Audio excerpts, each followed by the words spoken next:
Welcome to Talk of the Town. I'm your host, Jessa Jeremiah. We have an awesome show for you today. We're going to check in with our news partner, Wisconsin Business World, and we're going to talk high school football.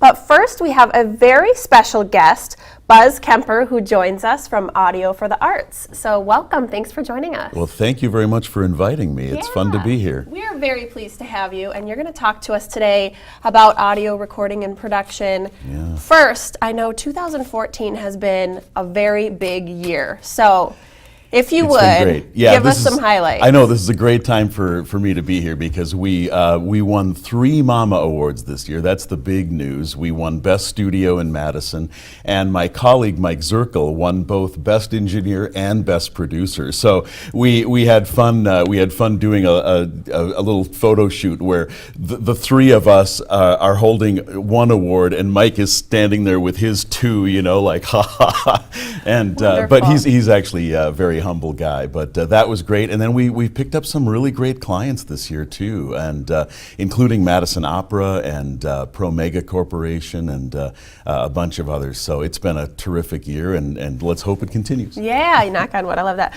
Well, congratulations to you. That's some very exciting accomplishments, and Thanks. I'm sure you're very proud. We would like to know, who are some of the artists and companies that you've worked with?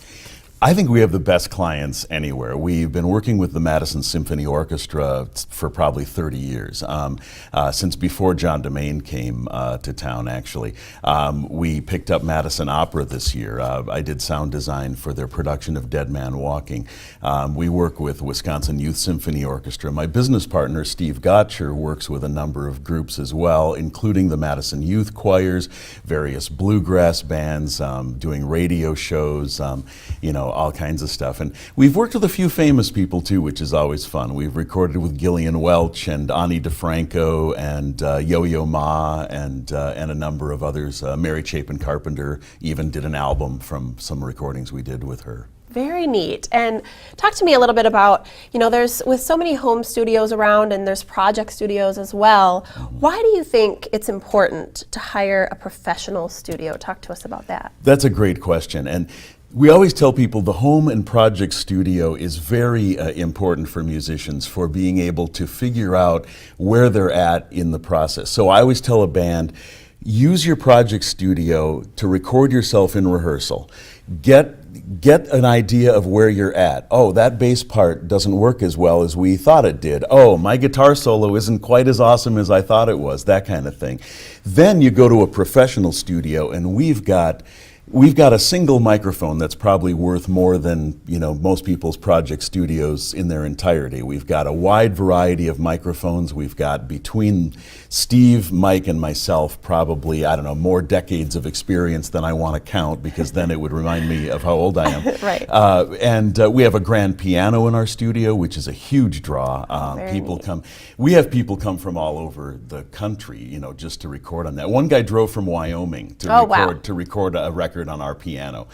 So we have facility expertise and just the equipment that you need to bump up from a good recording to an A+ great recording. Absolutely, and I've heard some of your work, and it is very impressive. So it's exciting to have you here, and congratulations on so many accomplishments and people you've worked with. What are you working on these days? What are some of your current projects? I'm just wrapping up a Baroque record, which has been really fun to do.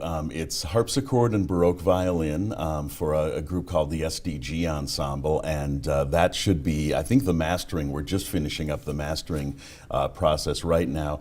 We had a 17-piece big band in the studio just last week, which was amazing. It was, jazz big band music. You don't hear it much anymore because it's so expensive to get that many musicians. And Johannes Wallman with the UW put together this band and brought them in. And we're doing work for Pro Mega Corporation and Web Courseworks and even a company down in Florida called Research to Practice. So these are all things that we're cranking out in various stages. Very good. And you know, we've got just a little bit of time left, so I want to make sure we ask you, you do all this production and so many different things, but you do voiceover as well. So I want to make sure we talk about that really quick. Oh, thanks. Yeah, I'm so lucky. I get to, a lot of the clients that come in to do business audio, they need narration. And both my business partner and I do that. And I just completed some ads for TDS Telecom, which has been great. This summer I got to fly off to Banff in Alberta, Canada, and do some live announcing for American Family Insurance.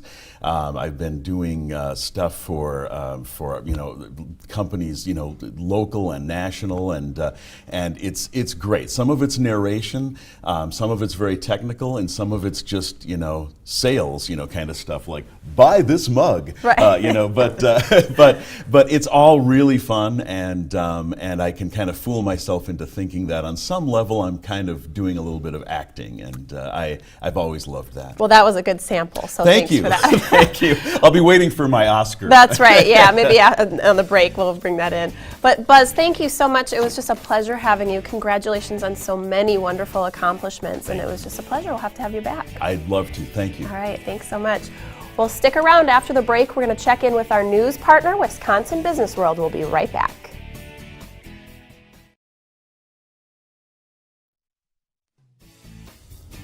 Welcome back to Talk of the Town. Joining us now, we have our news partner, Steve Benchwall, who joins us from Wisconsin Business World. Welcome back. Hey, thanks, Jessa. We're so glad to have you. Good to be So back. we've got school back in session. Yep. We're going to talk a little bit about some of the summer programs, do a little recap, but we're also going to find out about some fall things on the agenda, some very exciting stuff. But first of all, just in case viewers at home haven't seen you just yet, let's give them just a little background about Wisconsin Business World. Right, so if they haven't heard about Business World yet, it's programs for high school kids, and we offer it in two ways. We have overnight summer camps, those are our flagship programs, where we get the kids for a little under a week, and we're able to do lots of interesting, fun things with them. And then we also have mini Business Worlds, which are held during the school year, and it's just a one-day conference, moves a lot quicker, and we hope that they like the mini Business World and they choose to then sign up for the overnight summer camp. Absolutely, and let's get just a recap. Let's talk about summer real quick. Sure. Tell us about these summer camps. How long are students on campus? Give us a little bit of Yeah, info. so they move into campus on Sunday afternoon, and then they're with us all day Sunday, Monday, Tuesday, and they head home on Wednesday. So it's 4 days where we get lots of time with them. We're able to do a lot of different things where they're running a business, they're making all the decisions, they're very much acting like young professionals. Absolutely, and now let's talk about these business tours, like Sure. when you do these tours, right? Yep. So that's kind of a part of Business World.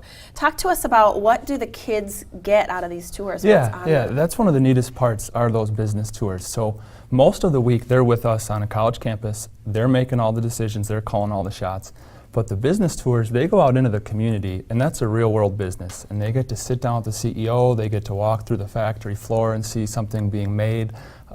Really connecting a lot of real world examples with the things that they're doing back in the classroom. And I think that might be the neatest part, is kind of connecting what's really out there with some of the things that they were doing kind of in a pretend project back with us on the campus. Very neat. I love the real world life experience that you brings to the kids. Let's talk about from a parent's perspective. What do you think is attractive to a parent about having their kid involved in something like this? Sure. Well, I think one of the things that from based on feedback from parents that they've really appreciated is connecting kids with opportunities and experiences and really opening their eyes to what's out there. So kids today, they're in a lot of activities, they're playing a lot of sports, they're doing a lot of clubs. That's all great, and they need that. And there's all sorts of awesome stuff that comes out of youth sports, and whether you're in the band or whether you're in drama, that's all great. But at some point, we're going to be out in that professional world, and we're going to need to start connecting our interests and our passions with an occupation and a career. And Business World really does a good job of bringing adults and kids together, puts them out there on business tours, brings in speakers to engage the kids, and really sends the kids home with the perspective that they didn't have when they joined us on that first night. Very neat. I love that. And it's kind of interesting how maybe their expectations change from the beginning then after they go through that experience. Yeah. Now let's talk about from a teenager's perspective. Yeah. If you're a teenager thinking, you've got all these other things going on in life, it's busy, you're in high school and Yep. all these different challenges, what kinds of benefits might be in it for them? Sure. So the average kid out there might think that business camp doesn't exactly sound like the most exciting way to spend their summer, but the kids that come, they tell us it wasn't at all what I thought. I met all these new friends. I had all these great experiences. Sometimes the kids even say, I know what I want to do now. Maybe they'll change their mind 3 or 4 times, and more power to them if they do. It takes a while to find your passion, but the kids really come into it, and they think it's going to be this dry, boring, feel like school experience. And they said that it couldn't have been more different from their perspective and what they thought it was going to be. So the kids really get friendships, networking, some career exploration, and most of them say that they didn't want to go home. They try to push us to make it a day longer. So. That's so neat to hear that. And what a rewarding experience for you on the other end, too, and for these kids to come in and potentially get some career ideas, aspirations that they didn't know they had, or opportunities they didn't know were out there. Yeah. So that's really wonderful. Yep. Let's talk a little bit about upcoming fall items. Yeah. Yep. So talk to us about the first Mini Business World and when that's going to take place. So now that the kids are back in school, it's kind of a fun time for us at Business World is we get to start planning these Mini Business Worlds again. And with the kids back in school, some of the dates are kind of tentative. They haven't been finalized yet. But we're going to be here in Dane County. That one's coming up. That won't be till February. But we'll be headed up to Dodge County, Beaver Dam, Mayville area. We head down to Walworth in December. And on some of the future Talk of the Towns, I think we'll be able to feature those upcoming programs and really highlight the sponsors as well, because that's a big part of it too. We want to make sure that those businesses that are helping make this possible are recognized as well. Yeah, absolutely, and that's nice of you to do that, because I'm sure that it is a sacrifice on their end, although they get probably a lot of rewarding experiences out of it We too. hope so, yeah. Well, we'll check back with you, because I know you've got a lot coming up this school year, so thanks for joining us. We'll have you back, Thanks, Steve. Jessa. All right, guys. Well, speaking of school's back in session. We're going to check in with Madison Montessori School coming up after the break. Stick around for more Talk of the Town.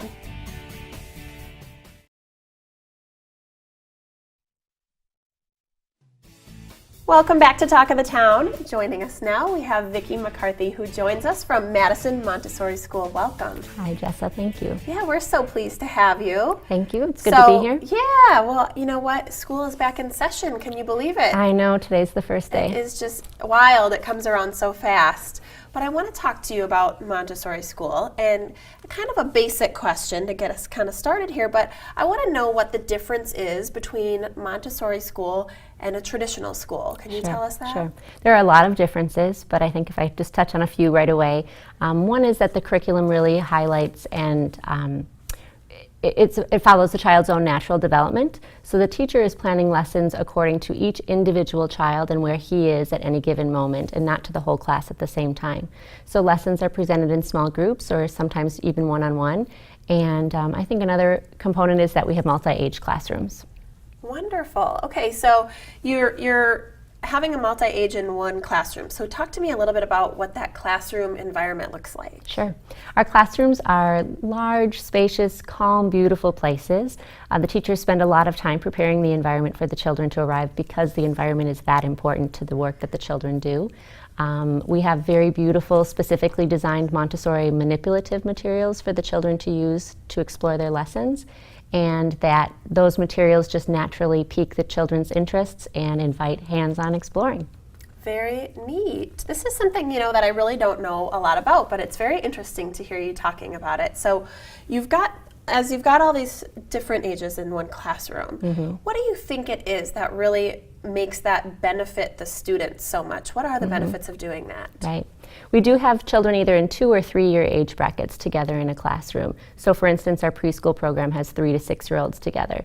The 6-year-olds serve as role models, both in their behavior and in their advanced work for the younger students, so that those younger students are watching the older children and getting motivated to do more advanced work as well.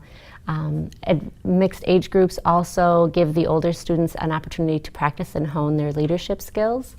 We typically have 27 to 29 students in our preschool and elementary classrooms, which are quite large class sizes. Yeah. And the reason why that works is because the teacher isn't the only one giving the lessons. The older children are giving lessons to the younger students, and at the same time really cementing their own skills and knowledge.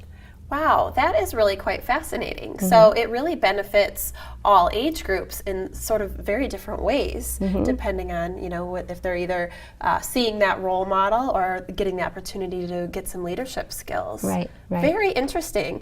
So talk to me about how it works with the teachers. Do they then have the same teacher for all of the years that they're in that classroom? Yeah, ideally, yes.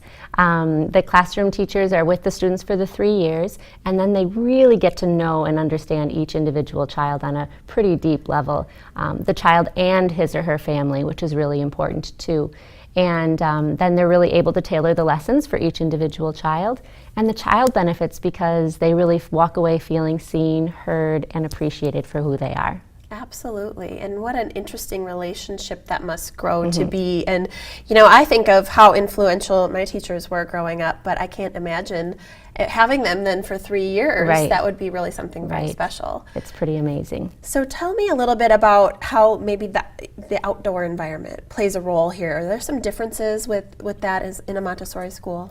The outdoor environment is incredibly important in a Montessori program. In fact, so much so that 3 years ago when we built our brand new school building, we designed our classrooms to have direct access to the outdoors so that students can practice their botany and zoology and geography lessons right outside their classroom walls.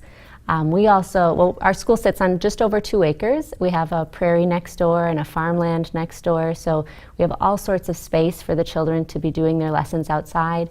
And we are developing a natural playground for the students so that their playtime actually still supports the work that they're doing in the classroom. The outdoor environment is just such a huge part of the Montessori philosophy, and it really promotes a child's joy, love, and excitement for learning. That's very neat to hear that. And now for folks who are watching at home, if they're wanting more information, maybe they're coming from a traditional school, they've got students in a traditional school. If you want to learn more about the Montessori school, how can they do that? Well, I think the truth is seeing is believing. It's very different than a traditional setting. So I encourage anybody at home who's interested in exploring more to actually call us up, check us out on the website, visit our Facebook page, but then come on in and take a tour of the school and spend some time observing our classrooms. Wonderful. Well, that was just fascinating for me to learn some of those things. I greatly appreciate having you, and we'll do just that. We're going to have to learn more. So thanks so much for joining us. Thank you, Jessa. We'll have to have you back. That was great. Sounds good. All right, guys. Well, if you haven't caught any high school football yet this season, you're going to want to stick around because after the break, we have got Wisconsin Sports Network here to do just that, talk football. So stick around. We'll be back with more Talk of the Town.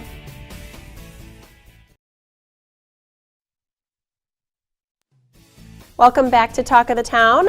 As promised, we are going to get you some information about football as we have Travis Wilson here, who is the general manager and sports writer for Wisconsin Sports Network. And we are just so pleased to have you. So thank you so much for joining us. You bet. Thank you. It's always a good day to talk about high school football. It sure is. And now school's finally back in session, too. So we may have some increased interest out there in the football season that is just getting going. So there's all kinds of things that play a factor into football. Let's talk a little bit about weather, which can be a factor, as it was recently. So that was the case last week, huh? We had some weather problems. Yeah, usually early in the season, the weather issue we have is heat and how hot the weather is. But last week it was lightning storms that went through much of the state. We weren't significantly impacted down here. There were a few games that were delayed, but especially in the northern part of the state, there were about 30 games that actually were delayed because of lightning and had to be postponed and made up either on Saturday or on Monday. So weather certainly played a big role in week 2 of the high school football season. Absolutely, it sure did. And now let's talk about the Big 8 conference. We're early on. It seems to be wide open here so far. What do you think we can take away from just the first couple of weeks so far? Well, I think the Big 8 race certainly is more wide open than it has been the last couple of years. The last 2 years, Sun Prairie was the undefeated champion in the conference. They went down in week 1 this season to Madison La Follette. A slight upset maybe, but I think really foreshadows what should be an outstanding Big 8 race. Middleton, I think, is still going to be in the mix. Sun Prairie, La Follette obviously has an early leg up, but it's going to be a fun race to watch the entire season.